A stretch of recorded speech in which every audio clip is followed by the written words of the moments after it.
Shoot me! Shoot me! What are you doing, sir? Shoot me! What is up, guys? Tim here. This is Guns Uncensored. We got a really good one for you today. It's an oldie but a goodie. This incident happened on the 13th of November in 2021. A then 59-year-old man decided to cause a bit of a ruckus, allegedly at a guest lodge, the Misty Hills Country Hotel in Muldersdrift, was escorted to the room by security, who then had to call the police. This is when the video comes in where the cops arrive and this guy is standing there busy putting his pants on. His mate is busy filming him putting his pants on. He's standing out there cold ball. It's weird, it's crazy. The whole video is crazy.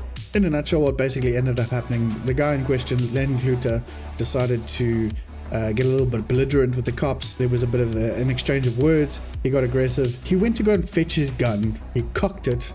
I don't know why he wasn't shot when he cocked it at that instant, because that's an immediate threat. Anyway, I would have seen it that way. Cocks it again, picks up the bullet that was ejected from it, puts his gun down, then goes up to the only female officer in the room and yanks her firearm out of her, pulling it off the tether, shouting, "Shoot me, shoot me, shoot me," repeatedly until the sergeant in the room decides to put a bullet in him. Pretty much the epitome of fuck around and find out. He ended up getting shot in the head and went down immediately. The guy ended up in hospital, in ICU, in a coma. He eventually regained consciousness, came out of the coma with a little bit of brain damage, and then ended up going home and is still unable to talk. The Independent Police Investigations Directorate launched an investigation and can't really get a statement from him because he can't talk. This is pretty much a worldwide thing. Don't charge at cops with anything in your hand. Don't try and take their guns out of their hands. Don't get aggressive with them at all.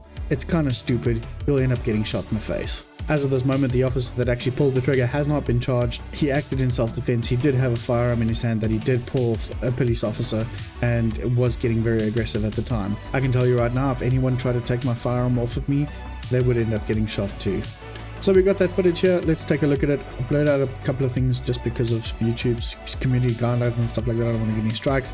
But let's take a look at the footage and give you a bit of a commentary on the way. The guy's naked, hanging out there coal bowl. Where's got a gun? What's my gun?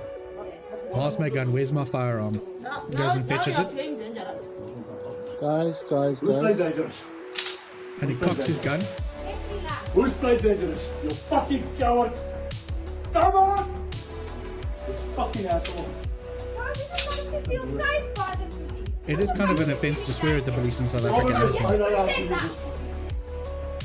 Ooh, he knows how to use that fucking thing. These guys, man, I'm ashamed of you. I'm sorry to say. You leave my premises, please. Vanuit achter te staan. You leave my premises, please. I'm ashamed of you. I'm not asking you if I win or what. Take it, guys. Shoot me! Shoot He me! would go after the woman, Shoot me! What are you doing, rips sir? it off the tether, and he takes her onto the face. That is definitely one way to get into the favor box. Grab a policeman's gun, pull it off the tether, and shoot me repeatedly. I don't know what else to say about this one. There hasn't been much of an investigation. There hasn't been much commentary on this one either. It hasn't gone to court. We'll only see in time how things play out, whether he can actually start talking again and give his side of the story. Although it's pretty clear the evidence is on the video that was recorded by his buddy, who probably should have gone and calmed him down anyway. Well, that is all we got for you this episode. Pretty much a good example of what not to do when there's cops around. Don't grab their gun. I kind of think that would go without saying. But anyway, as always, a huge thank you to our sponsor gunlicense.co.za. I just want to bring in quickly that there are certain organizations in this country that are fighting for our firearms rights. One of them is the South African Gun Owners Association. I'm a proud member of SAGA. Great idea to support them. Head over to their website saga.org.za.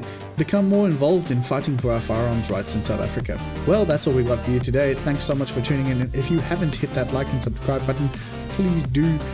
Having your support on the channel means a lot. Thank you so much to those guys who are already subscribed. Check you next time. Cheers.